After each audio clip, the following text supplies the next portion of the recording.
देखिए, देश अपना 75वां गणतंत्र दिवस मना रहा है और इसी के उपलक्ष्य में हर जगह कार्यक्रम आयोजित किए जा रहे हैं। तो वहीं मध्य प्रदेश के मुख्यमंत्री मोहन यादव इस उपलक्ष्य में क्या कुछ कह रही हैं, वो भी जरा सुनिए। श्री राम के स्वागत में घर घर में दिवाली मनाई गई, मंदिर मंदिर में दीप जलाए गए, भजन कीर्तन किए गए।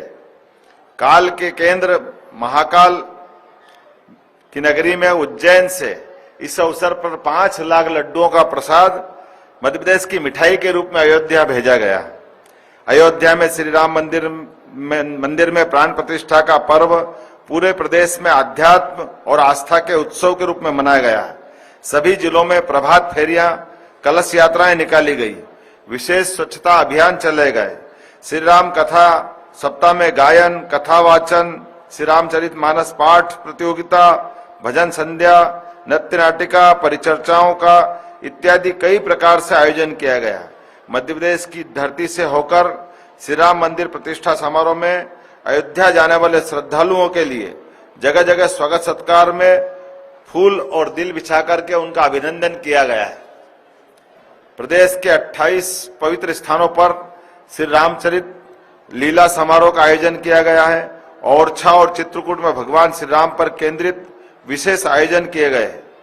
भारत की सांस्कृतिक और आध्यात्मिक परंपरा के केंद्र श्री राम प्रभु के चरणों में विनयाञ्जलि के रूप में राज्य सरकार ने श्री राम वन पथगमन मार्ग को सभी धर्म स्थलों को विकास करते हुए चित्रकूट को विश्व स्तरीय धार्मिक एवं पर्यटन का केंद्र बनाने का निर्णय लिया है।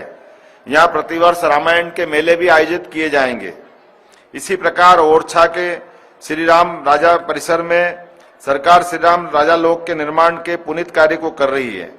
मुख्यमंत्री तीर्थ दर्शन योजना के माध्यम से उज्जैन सहित सभी धार्मिक स्थलों पर हवाई और रेल मार्ग से भगवान श्री राम के पावन दर्शन हेतु अयोध्या की यात्रा की जाएगी। प्रधानमंत्री श्री नरेंद्र मोदी जी की संकल्प शक्ति से 140 करोड़ भारतवासियों की सदियों की प्रतीक्षा समाप्त हुई है। एक नई आध्यात्मिक शक्ति का उदय हुआ है। भगवान श्री राम एक आदर्श पुत्र, एक आदर्श पिता, एक आदर्श जीवन साथी, एक आदर्श भ्राता, एक आदर्श योद्धा, एक आदर्श शासक थे। उनका मर्यादा पुरुषोत्तम स्वरूप युगों युगों तक हमें लोक कल्याण की प्रेरणा और ऊर्जा से भरता रहेगा। माननीय प्रधानमंत्री जी के नेतृत्व में भारत 21वीं सदी के ऐसे रोमांचक दौर में पहुंच रहा है जब सबका विकास, सबका साथ, लोकतंत्र का शरीर, राम राज्य लोकतंत्र की आत्मा बन गए। विकसित भारत संकल्प यात्रा 2047 तक भारत को विकसित देशों की श्रेणी में लाने के लिए मोदी जी की गारंटी की प्रतीक बनकर उभरी है। यह यात्रा मोदी जी के मन, प्रदेश के जन जन के बीच जीवन संवाद का माध्यम बनी है। मोदी जी की गारंटी वाली गाड़ी गांव-गांव, नगरों तक पहुंची है। आज 26 जनवरी को इस यात्रा का समापन है और मुझे ये कहते हुए खुशी है, यात्रा के दौरान मध्य प्रदेश में 50 लाख से अधिक लोगों को लाभान्वित किया गया है। यात्रा में संपूर्ण प्रदेश में 2 करोड़ से अधिक नागरिकों का उमंग उत्साह के साथ शामिल होना यह सिद्ध करता है कि एमपी के मन में मोदी जी है और मोदी जी के मन में एमपी। गणतंत्र दिवस के अवसर पर राज्य सरकार 161 बंदियों को जेल से रिहा करने जा रही है। आज का दिन इन सभी कैदियों, उनके परिवारजनों के जीवन में खुशियां और आशा से भरी एक जिंदगी की सुबह लेकर आया है। माननीय प्रधानमंत्री जी के आह्वान पर दिनांक 10 से 15 जनवरी तक महिला सशक्तिकरण, युवा ऊर्जा पर केंद्रित मकर संक्रांति उत्सव मध्य प्रदेश में उमंग और उत्साह के साथ मनाया गया है। इस अवसर पर प्रदेश की 1 करोड़ 29 लाख लाडली बहनों के खाते में 1576 करोड़ रुपए से अधिक की राशि, 56 लाख से अधिक हितग्राहियों के खातों में 341 करोड़ की सामाजिक सुरक्षा पेंशन अंतरित की गई है। मां तुझे प्रणाम योजना के अंतर्गत 150 युवतियों के दल को स्टेच्यू ऑफ यूनिटी, एकता नगरी केवड़िया गुजरात के भ्रमण पर भेजा गया है। स्वामी विवेकानंद की जन्म जयंती के अवसर पर अर्जुन पुरस्कार विजेता और अंतर्राष्ट्रीय खिलाड़ियों को सम्मानित किया गया है। महिला एवं युवाओं पर केंद्रित रोजगार मेलों का आयोजन भी किया गया है। युवाओं को सड़क सुरक्षा के प्रति जागरूक करने के लिए विशेष शिविर लगाए गए हैं। विद्यालयों में सूर्य नमस्कार, परंपरागत खेलों, सांस्कृतिक साहित्यिक गतिविधियों का आयोजन किया गया है। वर्ष 2024 का प्रारंभ मध्य प्रदेश के लिए एक बड़ी उपलब्धि लेकर के आया है। यह निश्चय ही हर्ष और गर्व का विषय है। स्वच्छता सर्वेक्षण 2023 में देश के सबसे स्वच्छ शहरों का पुरस्कार पाकर इंदौर 7वां आसमान पार कर चुका है। साथ ही मध्य प्रदेश देश का दूसरा स्वच्छतम राज्य, भोपाल स्वच्छतम राजधानी बना है।